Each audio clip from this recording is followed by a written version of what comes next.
Hello everyone, आज हम पढ़ेंगे limit theta approaches to zero sine theta over theta equals to one कैसे होता है, इसको प्रूफ करेंगे।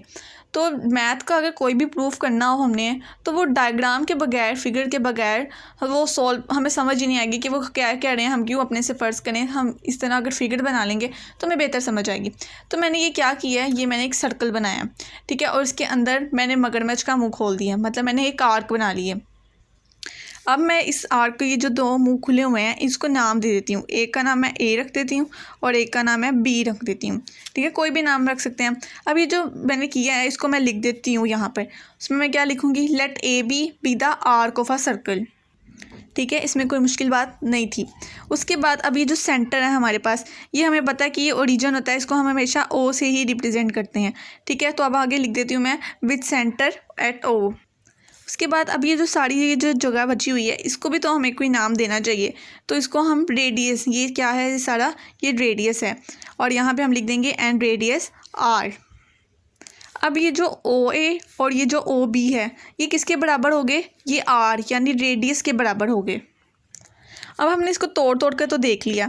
अब ये जो इसके यहाँ पर होता है ये एक एंगल भी तो है, मतलब ये एक एंगल बन रहा है एक, ठीक है। तो हम यहाँ पे इसको क्या दे देंगे, ये थीटा है। हमें पता है यहाँ पे जो थीटा होता है वो किसके बराबर होता है, वन जो थीटा होता है वो होता है रेडियन के बराबर। तो हम अब इस पूरे जो है एंगल को हम इस तरह लिख सकते हैं, मतलब ये ए ओ बी, ये पूरा मैंने एंगल बनाया, ठीक है, वो किसके बराबर है, वो थीटा के बराबर है। जो थीटा है वो किसके बराबर होता है, वो वन रेडियन के बराबर होता है। अब मैं इसके ऊपर यहाँ पे एक परपेंडिकुलर ड्रॉ करने लगी हूँ, ठीक है। अब मैंने यहाँ पे एक परपेंडिकुलर ड्रॉ किया, मतलब एक यहाँ से जाएगा, ठीक है। तो एक ये परपेंडिकुलर ड्रॉ हो गया और एक मैं परपेंडिकुलर ड्रॉ, इसको नाम मैं सी का दे देती हूँ, ठीक है। अब उसके बाद मैं एक परपेंडिकुलर ड्रॉ करती हूँ यहाँ ए से, बाहर से, तो 13 मेरा होगा क्योंकि स्केल से नहीं मैं कर रही। उसके बाद अब इसको तो लंबा कर सकते हैं ना हम, क्योंकि हमने पढ़ा हुआ है कि मतलब अगर फ़र्ज़ करें ये आपका डी है, हम डी रख के बना रहे हैं और यहाँ पर आपका आ रहा है 60 आ रहा है, ठीक है। तो अब यहाँ पे आपने बना लिया एंगल, बना लिया एक, ठीक है। तो उसके बाद एक और बनाया उसका इधर आ रहा है, तो अब उसको फिर जब मिलाते हैं तो फिर इसको यहाँ पे मतलब इसको लंबा कर लेते हैं जितना मर्जी इसको लंबा करना हो, ठीक है। तो इसलिए मैंने इसको बड़ा कर दिया। अब इसका नाम मैं इस पॉइंट का नाम दे देती हूँ इसको डी। अब इसको कैसे लिखना है, हमने ड्रा टू परपेंडिकुलर, ये बी सी और एंड ये है A D, draw two perpendicular P C and A D. किस पे बनाया है हमने, ओ ए पे बनाए हैं, दोनों परपेंडिकुलर्स हमने ओ ए पे बनाए, इसको हमने लिख देना बस। अब हमने फिगर को दोबारा देखना है। फिगर में क्या है कि अब जो सबसे छोटा है ना, मतलब अब हमें ये अभी एक चीज़ है ये एक्स और ये है वाई, इसमें कौन सा बड़ा है, इसमें वाई बड़ा है, क्योंकि उसका मुंह वाई, ये जो इसका मगरमच्छ का मुंह है वो किस तरफ खुला हुआ है, वाई की तरफ खुला हुआ है, तो ये वाई बड़ा है, X smaller than Y, X is less than Y, ठीक है। और अगर मैं यहाँ पर लिख दूँ वाई और यहाँ पे ये, इसका मतलब भी क्या हुआ, इसका मतलब भी कि वाई यहाँ पे बड़ा है और एक्स छोटा है। तो अब मैं फिगर को देखना है कि इसमें से सबसे छोटी चीज़ जो है वो क्या है। अब ये एक छोटी सी ट्रायंगल बन रही है हमारे पास, ठीक है। तो मतलब कि ये जो है ये वाला एंगल या बी ओ सी, ठीक है, ये सबसे छोटा है। उसके बाद इससे बड़ी चीज़ क्या आ रही है, उसके बाद हमारे पास ये बड़ी चीज़ आ रही है, ये जो छोटा सा आर्क बनाया था हमने शुरू में वो क्या है, ए ओ बी, ठीक है। उसके बाद जो उससे बड़ी चीज़ आ रही है वो क्या है, ए ओ डी। मतलब कि देखेंगे ये बी सी हम लिखेंगे किस तरह, बी सी, ठीक है। उसके बाद ये लेस देन है किससे, आर्क ए बी से, ये हमारे पास आर्क थी ना ए बी, ये उससे लेस देन है, ठीक है। उसके बाद कौन से बड़े है, ए डी। अब ये जो आर्क ए बी है वो किससे लेस देन है, वो ए डी से लेस देन है, मैं लिख देती हूँ। ये देखें समझ आ होगी। अब ये परपेंडिकुलर्स का मैंने लिया था, ये परपेंडिकुलर सबसे छोटा, उसके बाद आर्क, उसके बाद ये ए डी। अब हम इसको इक्वेशन नंबर 1 का नाम दे देते हैं, ठीक है। अब ये जो है ओ सी बी, जो मैंने अभी बताया कि ये सबसे छोटा है फ्रॉम ओ सी बी, अब इसको हम देखते हैं। अब ये शायद थोड़ा सा गंद मच गया, लेकिन मैं इसको एक और बार बना देती हूँ। अब इसमें ये जो बी सी है ना, ये हमने फाइंड करना है। ओ बी तो हमें पता है कि वो क्या है, ओ बी हमें पता है कि वो हमारे पास आर है, रेडियस है। तो अब हम इसको क्या करेंगे, B C over A O B, B C over O B करेंगे तो हमारे पास वो B C over O B यानी परपेंडिकुलर ओवर हाइपोटेन्यूज क्या होता है, हमारे पास साइन थीटा होता है। तो हम साइन थीटा ही तो हमने फाइंड करना है, तो इस वजह से हमने इसको लिखना है, तो उसको लिखते हैं। ये देखें B C over O B equals to sine theta आ गया। ठीक है, अब हमने फाइंड क्या करना है, इसमें बी सी फाइंड करना है। तो अब ये जो ओ बी है यहाँ पे डिवाइड हो रहा है, अब यहाँ पे जाके क्या होगा, मल्टीप्लाई हो जाएगा। लेकिन ओ बी तो हमें पता है, ओ बी हमारे पास क्या है, आर है, तो हम यहाँ पे लिख सकते हैं आर साइन थीटा। ठीक है, और इसको हम नाम दे देते हैं इक्वेशन नंबर 2 का। उसके बाद फिर से हम फर्स्ट इक्वेशन पे आते हैं। उसमें अब ये बी सी तो हमारे पास पता चल गया हम क्या क्या है। ठीक है, उसके बाद आर्क ए बी हमने फाइंड करने हैं।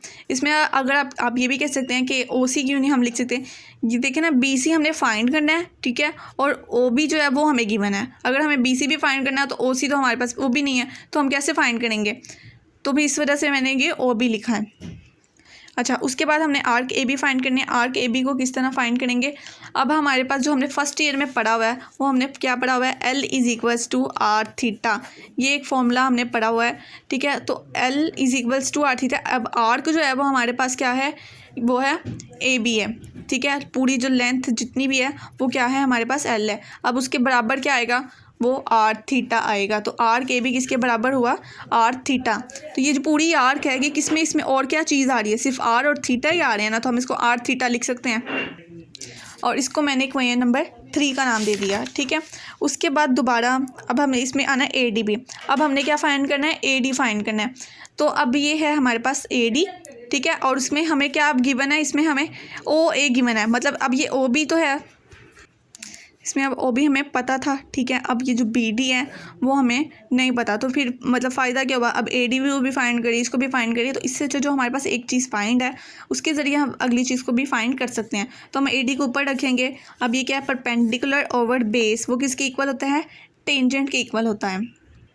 ठीक है, इसमें भी सेम वही प्रोसीजर करेंगे कि हमने ए डी फाइंड करना है, तो हम इसको इधर लिख देंगे, और ओ ए जो है वो इसके यहाँ पे डिवाइड हो रहा है, तो वहाँ पे जाके क्या होगा, मल्टीप्लाई हो जाएगा। अब लेकिन हमें ओ ए पता है कि वो ओ ए क्या है। अब हम इसलिए तो कहने कि हमें इसलिए तो हमने वो फाइंड किया हुआ, तो इसलिए हमने उसको लिखा है।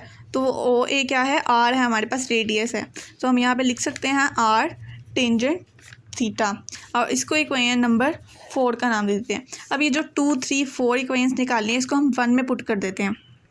ठीक है, तो क्या आएगा, सबसे पहले लिखेंगे आर साइन थीटा। ठीक है, आर साइन थीटा, उसके बाद लेस देन आर थीटा, और उसके बाद less than R tangent theta. ठीक है, अब हमने क्या, हमने तो साइन थीटा निकालना है। ठीक है, मतलब साइन थीटा ओवर थीटा इस तरह निकालना है। तो हम इसको क्या करते हैं, हम ना ही हमें इन ज़्यादा चीज़ों की ज़रूरत है, तो हम क्या करते हैं, इन सबको साइन थीटा से डिवाइड कर देते हैं। अब यहाँ पे है कि आर टेंजेंट थीटा है, उसके नीचे मैं साइन थीटा क्या लिखूँ, तो इसको साइन ओवर कोस में हम कन्वर्ट कर देते हैं। तो R sine theta over cos theta है ना, तो sine theta over sine theta कर देते हैं, और यहाँ पर हम कोस थीटा लिख देते हैं। ठीक है, अब ये क्या होगा, ये कैंसिल हो जाएगा। ठीक है, और ये भी कैंसिल हो जाएगा, तो यहाँ पे क्या बचेगा, आर थीटा, सॉरी आर तो कैंसिल हो जाएंगे। ठीक है, तो थीटा ओवर साइन थीटा, उसके बाद लेस देन होगा 1/cos थीटा। ठीक है, यहाँ तक कोई मुश्किल बात। ठीक है, उसके बाद अब ये लेस देन है। अब हम अगर इसको, हमें तो साइन थीटा ओवर थीटा चाहिए, ये तो उल्टा सीन है, तो हम यहाँ पर इस तरह भी तो लिख सकते हैं, साइन थीटा ओवर थीटा, ये बड़ा कर दें इसको, तो मतलब ये उल्टा हो जाएगा। ठीक है, तो फिर ये कोस थीटा ओवर 1 आ जाएगा।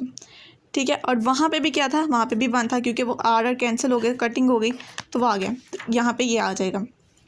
ठीक है, उसके बाद मैं आपको एक चीज़ बताना भूल गई कि यहाँ पे जो थीटा है वो सबसे छोटा है, सबसे छोटा एंगल, बाकी सबसे छोटा एंगल है, तो इस वजह से वे theta is very very small, और जब वो स्मॉल होता है तो वो अप्रोचेस टू 0 होता है, मतलब जब हम लिमिट अप्लाई करेंगे तो वो 0 के बराबर होगा, क्योंकि वो सबसे छोटा है। ठीक है, आपने ये लाइन भी लिखनी है। उसके बाद आपने लिखना है टेक थीटा अप्रोचेस टू 0। अब हमने इन सब पे लिमिट अप्लाई करनी है, तो लिमिट जब हम अप्लाई करते हैं वो किस तरह करते हैं, लिमिट 0, फिर हम सब पे ही लिमिट अप्लाई करते हैं। ठीक है, यहाँ पे कोस थीटा ओवर 1 लिखने की ज़रूरत नहीं है, कोस थीटा। अब हम इस पर लिमिट अप्लाई करते हैं। अब ये क्या बचेगा, ये हो जाएगा 1, क्योंकि यहाँ पे कोई वेरिएबल नहीं है, मतलब थीटा भी नहीं है, ठीक है, थीटा नहीं है तो इसका मतलब कि यहाँ पे ये 1 ही रहेगा। उसके बाद हमने इसको इस पर भी नहीं करनी है अभी, क्योंकि इसको तो हमने प्रूफ करना है ना, इस वजह से इसके ऊपर हमने लिमिट पुट नहीं करनी। उसके बाद अब cos 0 थीटा यहाँ पे 0 है तो cos 0 क्या होता है, 1 होता है। अब ये क्या बन गया, ये तो सैंडविच थ्योरम बन गया कि मतलब यहाँ पे भी दोनों सेम है, डबल रोटी तो दोनों सेम होती हैं। तो अब इसके अंदर जो है वो मेन चीज़ आ रही है, ये क्या बन गया, सैंडविच थ्योरम। सैंडविच थ्योरम को समझ लेते हैं। सपोज करें कि हमारे पास ना 3 फंक्शन है, F of X, G of X, H of X. क्योंकि आई ऑफ एक्स के जो होता है वो बहुत ही हाई लेवल पे आता है, तो हमारे पास ये 3 फंक्शन है, ठीक है।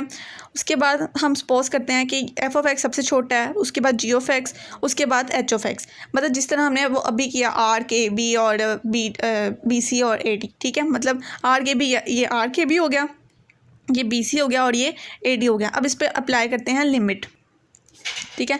लिमिट अप्लाई की तो यहाँ पे हमने x की यहाँ पे लिखा कांस्टेंट, c का मतलब है कांस्टेंट, ठीक है।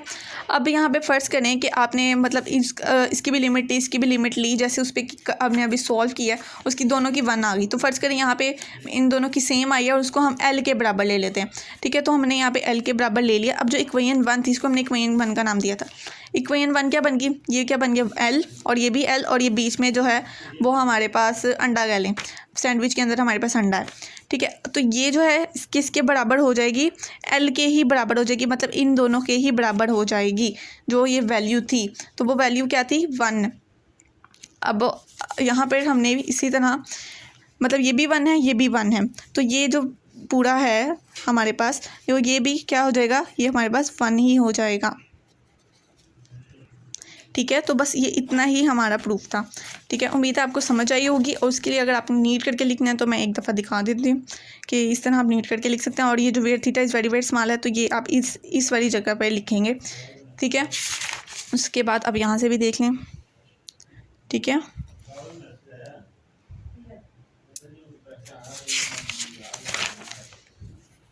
Okay, thank you so much.